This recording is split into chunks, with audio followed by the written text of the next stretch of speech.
दोस्तों, क्या कभी आपने सोचा है कि एक राजा जिसकी ताकत और वैभव का कोई अंत नहीं, उसे भी किसी साधारण से इंसान या किसी साधु से अनमोल शिक्षा की जरूरत हो सकती है। एक ऐसे राजा की कहानी जो आज भी हमें जीने का अनमोल तरीका सिखा सकती है। क्या उस राजा की शिक्षा इतनी अनमोल थी कि वह उसकी पूरी जिंदगी बदल सकती थी?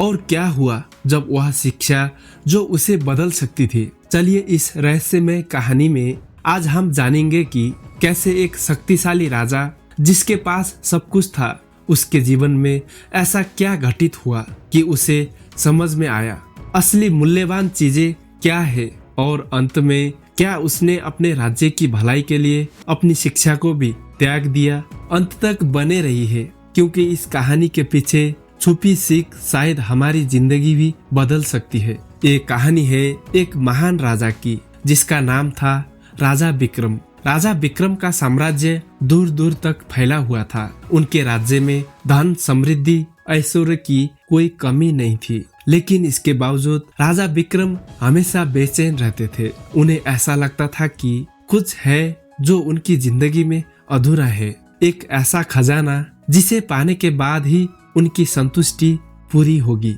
लेकिन क्या था वो खजाना? एक दिन राजा के राज्य में एक महान संत आए। संत के बारे में लोगों ने सुना था कि उनके पास जीवन की सभी समस्याओं का हल है। वो लोगों को सच्चा मार्गदर्शन दे सकते हैं। राजा विक्रम ने भी यह सुना और मन ही मन सोचने लगे, क्या यही संत मेरे अंदर की इस बेचैनी को दूर कर पाएंगे? लेकिन यहाँ एक सवाल उठता है। दोस्तों, राजा के पास सब कुछ था, दौलत, शक्ति, अधिकार, फिर भी ऐसा क्या था जो उसे अधूरा महसूस करा रहा था? क्या आप भी कभी उस स्थिति में रहे हैं जहां आपके पास सब कुछ होते हुए भी आपको लगता हो कि कुछ कमी है? अगले दिन राजा ने संत को बुलावा भेजा और उनसे मिलने का आग्रह किया। संत ने विनम्रता से राजा का बुलावा स्वीकार किया और उनके महल पहुंचे। राजा ने उनका स्वागत किया और कहा, हे महान संत, मुझे जीवन में हर प्रकार का ऐश्वर्य मिला है, परंतु एक अजीब सी बेचैनी मुझे अंदर ही अंदर खा रही है। मैं संतुष्टि को पाने का उपाय जानना चाहता हूँ। संत ने मुस्कुराते हुए कहा, महाराज, क्या आप वास्तव में संतुष्टि को पाना चाहते हैं? राजा विक्रम ने जोश से कहा, हाँ, मैं इसके लिए कुछ भी करने को तैयार हूँ। संत ने राजा की बात सुनी और कहा, तो आपको पहले एक छोटी सी परीक्षा पास करनी होगी। राजा विक्रम चौंक गए। परीक्षा एक राजा के लिए?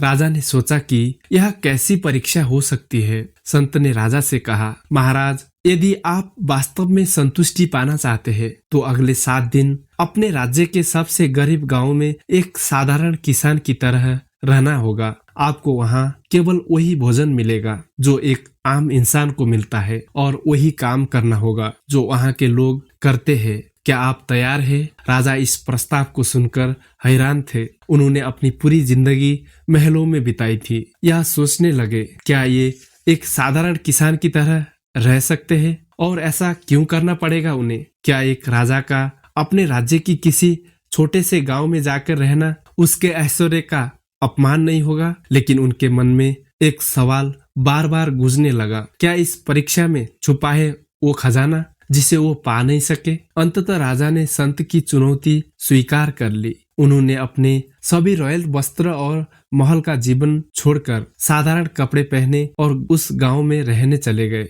गांव में राजा ने देखा कि लोग दिन भर खेतों में मेहनत करते हैं। उन्हें अपनी हर जरूरत के लिए संघर्ष करना पड़ता है। पहली बार राजा ने महसूस किया कि यहाँ की संतुष्टि महलों की चमक धमक में कहीं नहीं मिलती, बल्कि यहाँ की हंसी खुशी, सरलता और अपनापन में बसती है। वहाँ के एक बूढ़े किसान ने राजा से कहा, महाराज, हमारे पास ज्यादा कुछ नहीं है, लेकिन हमारे पास मेहनत करने का आत्मविश्वास है और हमारी जिंदगी में सच्चा अपनापन है। यही हमारी सबसे बड़ी दौलत है।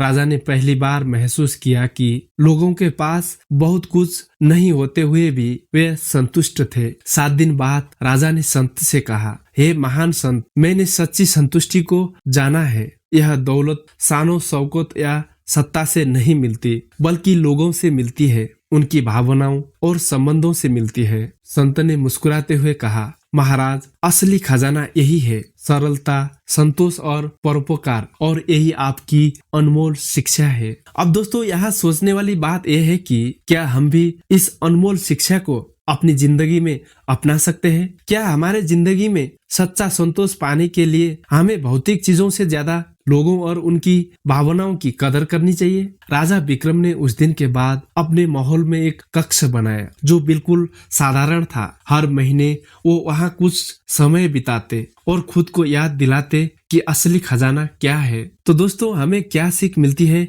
इस कहानी से? असली संतोष बाहरी ऐश्वर्य में नहीं बल्कि आत्मिक शांति में है। आप अपने जीवन में कितने भी बड़े बन जाए, अपने दिल को साधारण और विनम्र रखे। यही वो अनमोल शिक्षा है जो राजा विक्रम को मिली और जो आज हमें भी सोचने पर मजबूर करती है। वीडियो के अंत तक बने रहने के लिए बहुत बहुत धन्यवाद। अगर आपको यह कहानी पसंद आई हो तो इसे लाइक और शेयर करें और हमें कमेंट में बताइए कि इस शिक्षा से आपने क्या सीखा।